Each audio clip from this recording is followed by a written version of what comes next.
Hi everyone. It's actually Tuesday night and I'm doing a sort of impromptu Pam chat. As you can tell, I am not in my typical space. I'm in a hotel room in Orlando. And the reason I am here is because this is the place from which I have the most flexibility in making a decision of what I'm going to do to weather this storm. Those of you who follow me know that I live in Palm Beach Gardens, Florida. It's an area that's right in the path of Hurricane Irma, and not quite sure exactly what the trajectory of the storm is going to be, but I know that lots and lots of people are going to get affected, and it just seemed to make sense to leave South Florida before the traffic rush, and to make the best choice I could to get the best options. I mean, there's a big airport here, and if push comes to shove, I can fly out. I think it's important that we note that I am one of the lucky ones. I am one of the blessed ones who has the resources and options to leave when I want to, has the resources to get in the car and buy 2 tanks of gas, stay at a hotel, buy a ticket if I need to. There are literally thousands of Floridians who don't have that option. So let's not get too judgy about the ones who don't leave. It's not necessarily because they don't want to. Many of them just don't have the resources. Maybe they have infirm parents, or they have children that can't leave. Maybe they have family in the hospital. Maybe they just don't have the money to pay for hotels and gas and travel. Let's pray for those people, keep them in mind, and help them in whatever way we can. Over these last few days, Texas has shown us a great example of how neighbors can come to each other's aid. And it didn't matter whether they were white, black, Asian, Latino.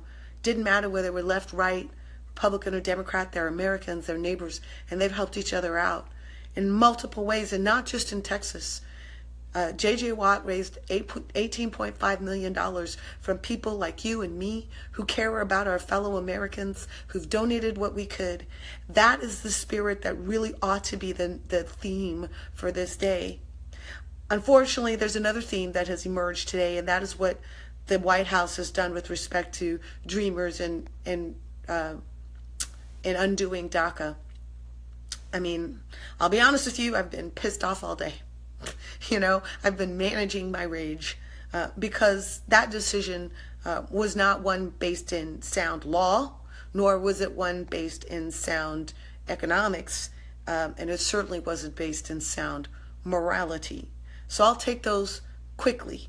Number one, it is up to the administration how they choose to prioritize the resources of the Homeland Security, of ICE, and of all the other administrations that handle immigration, right?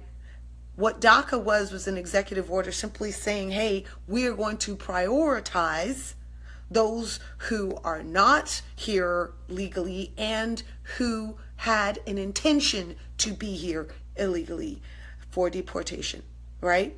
The thing about Dreamers is that they had zero intention. They never had a criminal intent. They never took actions themselves to break the law, right? They were children. They were brought here at a time when they had no say in what was happening to them. And while they have been here, they have played completely by the rules. That is the first thing.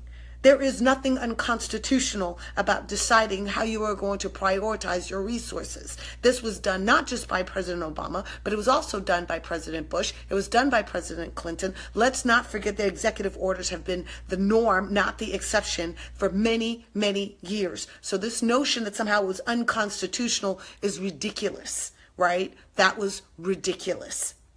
And I want to remind everybody that the reason that President Obama had to go by executive order is because Congress could not act to protect Dreamers. It couldn't pass comprehensive immigration reform. And the reason for that is very simple. There has always been an element of the Republican Party who refuses to accept that these people are Americans, that they live here, they're part of our community, they're contributors to our economy, because they view these people as, first of all, brown, and second of all, Democrats. And that for some reason, because they are brown and they are Democrats, we should treat them in a harsh, inhuman way.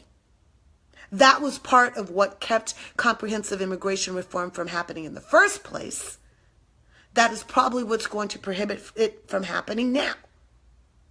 The reason Obama acted is because Congress couldn't or wouldn't. And so now, what President Trump has done is put all of those people, those 800,000 people, back in the throes of uncertainty, anxiety, stress. They're not sure what's going to happen to them, and they have to rely on the potential. They have to rely on the capacity of the most do-nothing Congress ever to keep themselves employed and to have themselves stay in the only country they've ever known. What a horrendous thing to do. I don't believe for one second that Congress is going to be able to get its act together and pass legislation. I don't believe it because I know there is a band of Republicans who simply do not want these people here, no matter how much they are the embodiment of the American dream. No matter how much they play by the rules and go to school and serve their countries. No matter how much they do exactly what is expected of them. They don't want them here because they're brown. Let's call it what it is. Bigotry. Concealed and doublespeak. It infuriates me. And not for one second will I give anybody cover or excuse for what was done today. Own what you are. Bigoted. Because that's what this was. It's not about keeping America safe. It's not about, rule of law. Because if Donald Trump can pardon Joe Arpaio, he has no case whatsoever for being a rule of law kind of guy. This is about bigotry. And I won't stand for it, and I know a lot of other Americans, Republicans and Democrats, are not standing for this. No, sir, this is not right. I'm going to pray for my country and all of the people that are in the path of the storm today. There's a lot more challenges facing our country. A lot more. We have to raise the debt ceiling. We have a lot of legislation that needs to get passed. We have so much real business to do that it's shocking that the President of the United States would pick this moment to create a crisis as if we don't have enough already.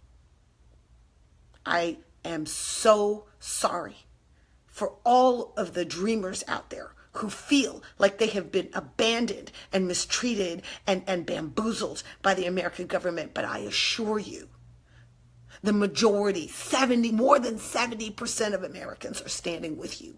Stay strong. We got your back. We'll get through this. And one way or another, we will make this right. Because what happened today is wrong. It's absolutely wrong.